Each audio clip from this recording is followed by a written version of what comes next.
Hey everyone, it's Sophie from Build Your Jungle, and today we are going to be talking about some of my favourite plants, not just from this month, but from the whole of this summer. And we are also going to be talking about some of my favourite books that I've read. But we're kicking it off with the plants, because that's what we're known for on this channel. And I'm excited to show you guys, and I'm crossing my legs right now, and it's crossed now, and I'm ready to begin. You may be wondering who my beautiful friend over here is. This was one of my new anthuriums this year, and this is Antherium Moodum.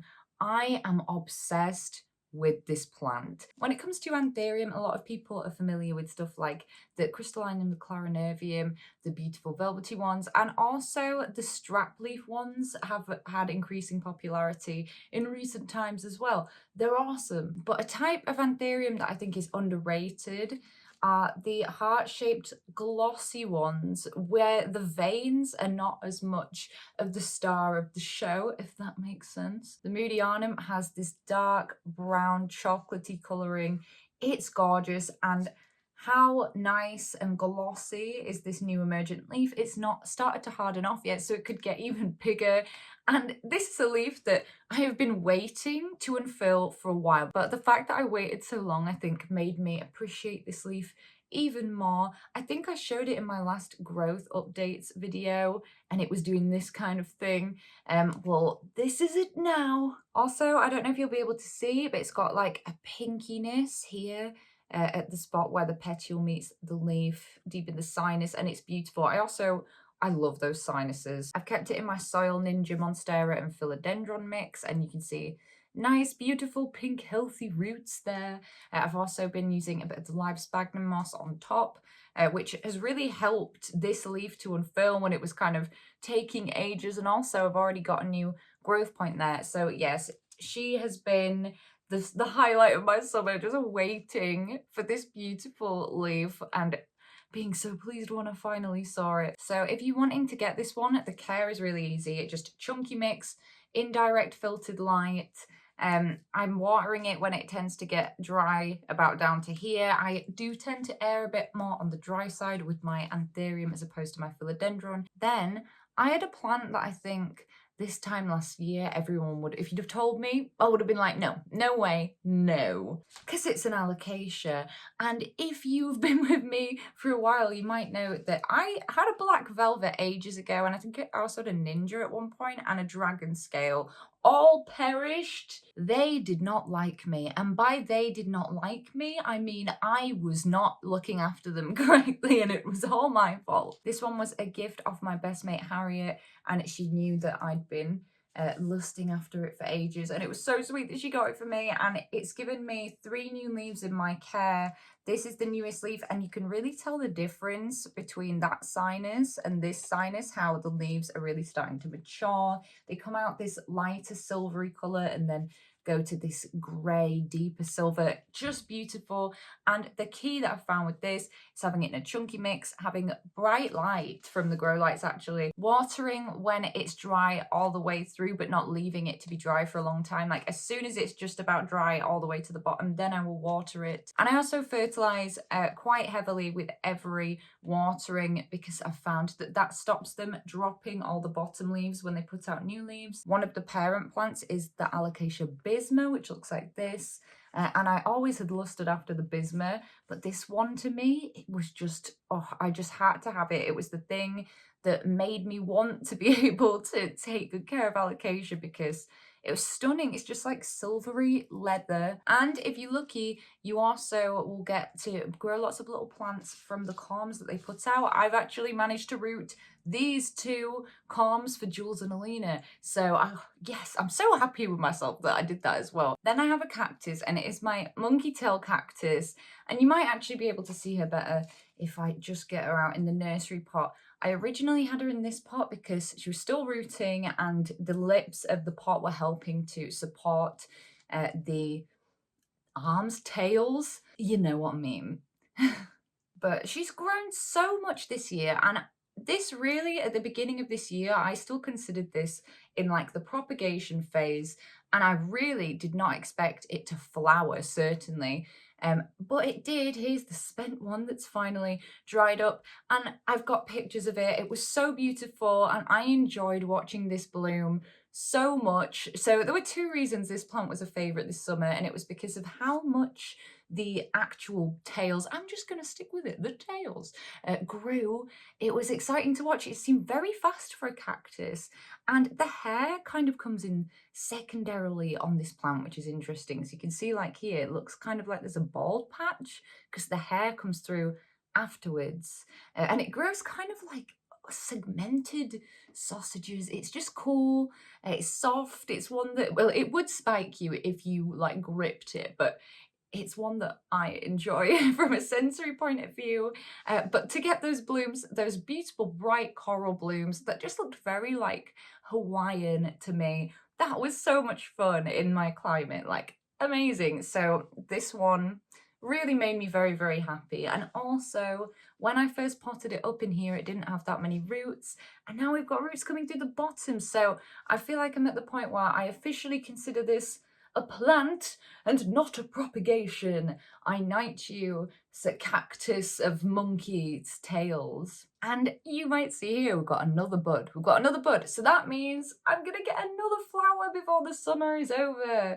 And that just makes me so happy. I didn't know that this was one that flowers in rows vertically. Very interesting. You've been lovely, darling. Thank you. I also found it cool that, I think I've mentioned this before in my growth updates, that it branched off there, and I've never seen one do that before, and I thought that was bloody well awesome. Next we have an itty bitty baby begonia who I was so excited to see graduate from the prop box to the main room this summer, and it is my begonia escargot. In fact, this one was also a present from lovely Harriet. Thank you, Harriet. You are such a sweet friend. And it has the most amazing leaves. Oh, just wait, 'cause these leaves have hidden treasures. So it has a silvery, like iridescence, sparkliness with a slight hairy texture, pink kind of borders of this, and it swirls around like a snail shell, hence the name escargot, which is French for snail, if you did not know. And then underneath, not only are the backs covered in these beautiful bright fuchsia veins and also very furry, but the petioles are super fuzzy. If you are a fan of like philodendron serpens or anything like that, come check out the world of begonias because there are some amazing hidden gems. I do recommend them. They're very easy. I have mine in the houseplant, normal houseplant mix. I keep it fairly moist, saying that I think it needs potentially a water right now. No, it's still moist. It's still moist. It's all good. And it gets kind of the low end of filtered light, but it still is doing well. It's doing well. Don't get water everywhere. Okay, next we have my Moranta, and it is one of the only plants that I have in semi-hydro. I think I've got less than 10 plants in semi-hydro. I can't tip it. Wait, I can, but over the plate. Oh, my balance is terrible. This was just a propagation at the beginning of the year that I saved from a very struggling Moranta that had never been right since it had had root rot. And I also co-planted in here in the centre. If you can see the ones without red veins, those are the Moranta Silver Band from Jules, and I just really like how Moranta looks when you add different varieties into the same pot. So I've got mine in soil.ninja lava rock, and you can see big fluffy healthy white roots, looking very happy. But every time I've grown Moranta in soil, it's gone crispy, I've lost leaves, it's gone leggy, and this one it's just grown beautifully. It's always working on new leaves for me. I've got one there, one coming here. I'm sure we've got more. Oh my gosh. Water poured directly into my slider and is now seeping into my sock, and it's on my toes and it's very uncomfortable. Oh dear. It gets some really nice light, but not too bright. And it's just so easy. I've just been making sure that I've been using a hydroponics kind of ratio of fertilizer, so a higher amount of fertilizer than it would be if it was in soil, and it's been doing really well. And I'm so glad, because when I first got into plants, this was one that I was instantly drawn to, and it was my favorite, and I was so upset to see it decline. So after many failed attempts with it and falling out of love with it, I am so happy that I've fallen completely back in love with it again. I think it adds a beautiful pop of colour that's subtle, and we know I love a bit of an orange tone, so I'm very down for this red veins. And it's just lovely, absolutely lovely. So if you're struggling with Moranta, I really highly recommend growing it in semi-hydro. I know what you're thinking. I know what everyone's expecting right now. And no, I'm not gonna get her out. I lied. Look at her. She's so beautiful. She's my favourite child. Philodendron Campilonet. So beautiful. I just wanted to show you guys that I didn't realise how long. Oh wait, no, it's this one. The newest leaf has got so long. Oh, and it's not even hardened off yet. And this is the longest leaf I've had. So thank you, Moss Pole. I was going to say that I'm not going to include Philodendron Campilonet because everyone knows this is my favourite plant and it's not at all surprising. But I don't think I could make this video without showing it because it would just be a lie. Okay, I really don't think anyone's going to have guessed this one, but it is a thing where it was not going how I planned for so long, for so many years. And I feel like now it's just popping off and it has been so satisfying and the leaves have sized up so much. And if you've been a planty person for a long time, you might be like, oh my gosh, that is so 4 years ago. I don't care. I do not care. Oh, she's beautiful. And it is my Monstera Dubia. It's only 3 inches shorter than me and I'm 5'4". So it is getting really tall now. And at one point I did have more props of this. I wanted to try it out on a moss pole. And I think eventually I will take some clippings of this and try it again on a moss pole. But what happened before was my clippings got destroyed by thrips in a prop box. So they had to go. And I didn't want to cut it again because it was doing so well. And I'm just so glad to see it's got all of the variegation back, that silver blister variegation. Because with this plant, it is a plant that loses the variegation as it gets bigger, but clearly we're not at that leaf size yet, so I'm enjoying that and I'm just letting it do its own wild thing and grow up my wall. I'm sure in winter when it's very cold and that wall's very cold, I will not be able to keep it like that, so I'm trying to enjoy it while I can, and it's just brought me a lot of joy this summer and it's been great. Gaiman calcium my hanuichi. Oh, try saying that 5 times fast. And watching and waiting for this to bloom, which I have been seeing it work on this bud since January. I mentioned it. It was at like this phase in my last growth updates video. And that really was like the horticultural event of my bedroom this summer, like captivated by it. The whole thing was so interesting. And I found it incredible as well that once the bloom had produced and opened, it stuck around a lot longer than people reckoned it would online. People were saying it would only last a few days. It lasted weeks actually, and I loved how it opened and closed throughout the day. If you wanted to see all of the pollen in the center, you had to be like there bang on like 2 p.m. It was saying 12 p.m. online, but no, it was 2 p.m. for me. I don't know if that had anything to do with the temperature, but I was like, every day it gets to 2 p.m. and I'd be like, oh, the flower, go look at the flower. All the books now, oh, all the books. Who shall we talk about first? Okay. First, we're going to go with this one by one of my favourite authors. It's Neverwhere by Neil Gaiman. And Neil Gaiman just has an amazing touch for magic realism. And some of his stories more lean on fantasy, but I really feel like magic realism is a very, very good description of Neverwhere. I don't know why I'd waited so long to read this one. I feel like maybe it had its peak of popularity kind of before my time because I was born in the late 90s and this was made into a series, I believe, as well in the very early 2000s. There is going to be a sequel to this book too, supposedly, but Neil Gaiman's been so busy writing for TV and things that it has been on Goodreads with people demanding the sequel for many years. So maybe one day we'll get a sequel. But even if we don't, I don't particularly think that it needed a sequel. Like, this is a very satisfying read. Without going into any spoilers, I will just tell you that It's based around a alternative reality, a kind of underground society for people that have slipped through the cracks, an alternative London, if you will, and normal London, which is London above, and London below, which is this alternative kind of intertwine in this book. It's not in my top 3 of his because, you know, he just set the bar really high for himself as the years went on, but it's excellent.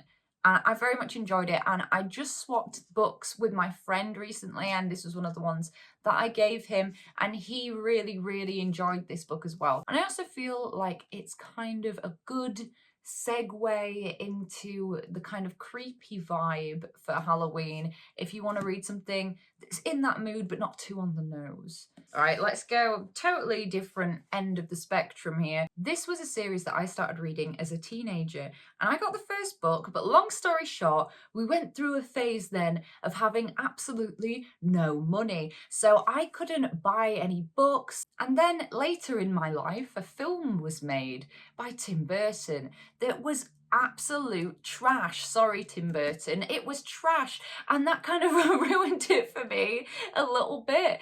And thankfully, so much time has now passed since I saw that film that I had kind of forgotten it enough to refresh myself, reimmerse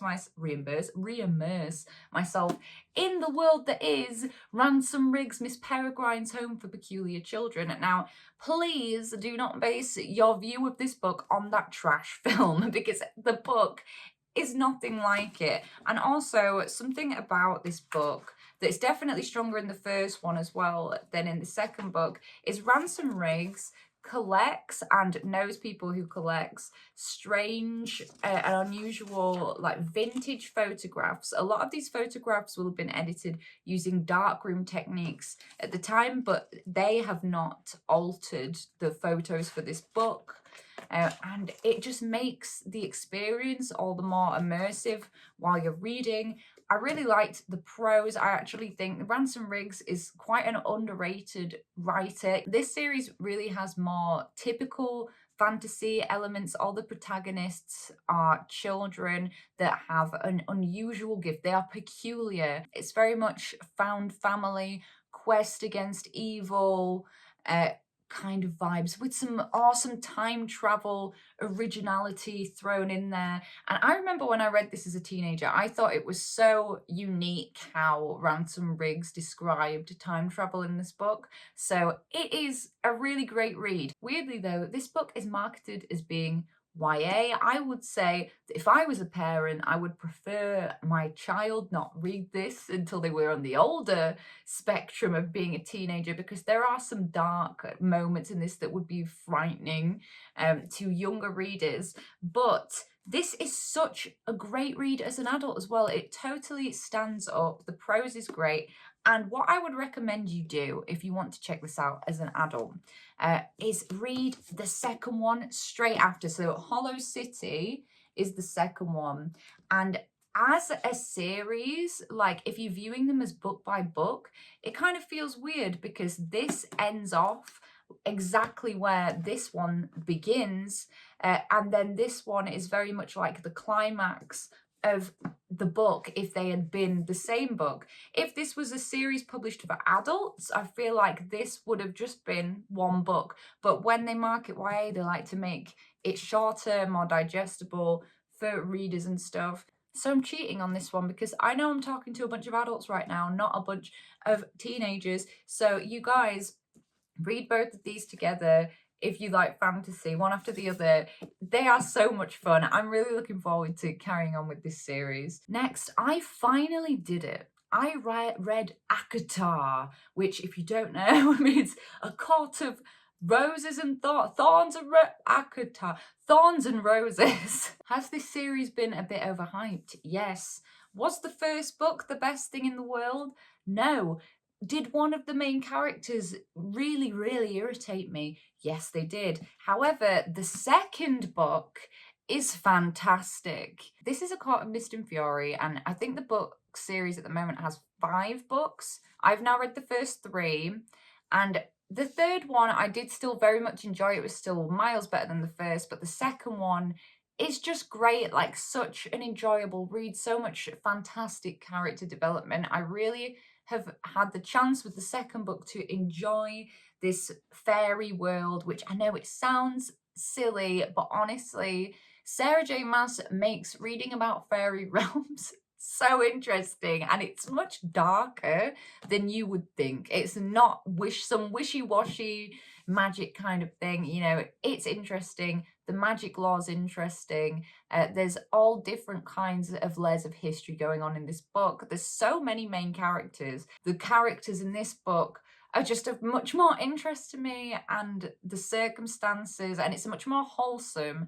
The first one can feel a bit uncomfortable because there are some uncomfortable themes that come to light by the end of the first book. And I can't really tell you the details of this one without spoiling the first one. So I'm just going to give you the premise of the first one of the series instead, which is that Feyre, the protagonist, accidentally unalives a fairy and then has to go and live in the fairy realms as, oh my god, I was going to say pittance. That is not it. Penance for what she's done. Also, these books have a little bit of spiciness in. It's not as bad as the spice in Fourth Wing, so you know, it's bearable, or you can kind of skim. I kind of skimmed those parts, but I just became so attached to the world that Sarah J. Maas had built and the characters, so much so that I cried in the third book. I think I cried twice, and I thought, how did you make me cry, Sarah J. Maas? But when it comes down to it, this story, other than a fantasy, it's a beautiful story about supporting people who have been through abuse, and it is just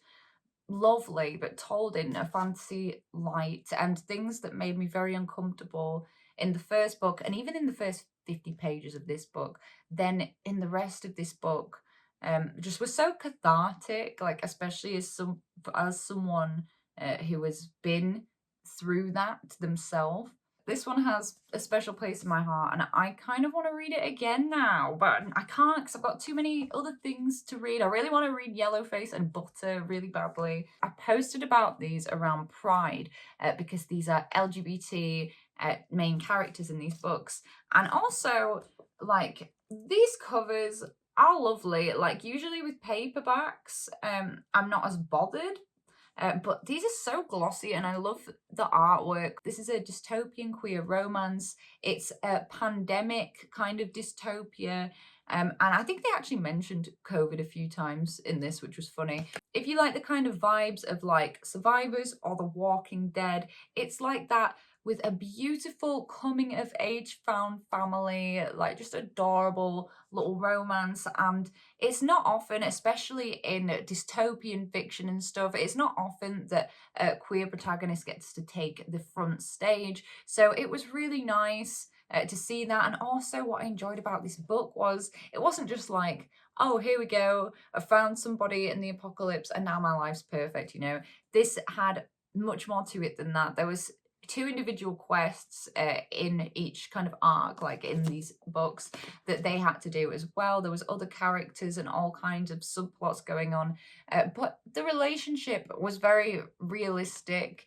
It had flaws, you know. It was more down to earth and more realistic representation of queer characters that we like to actually see, because I hate it when authors just do the like fairy tale magic effect and oh, everything's perfect, or the unalive your gays trope where they one of them at the end, and we hate that. But that is not an issue here. The one thing with the second one is that annoys me is that I read them back to back, and this one at the beginning, it does a bit of, you know, like reminding people what's happened, and I was there like, I know what has happened, I've just read it. But if you had read that and waited for this one to come out, you might have been grateful for that. So my advice is read this one, fall in love with Jamie and Andrew, and then go off and read some other books, and when you're missing Jamie and Andrew, come back for this one and you will know exactly where you left off, because you'll get some little reminders in there. Here I have Fourth Wing,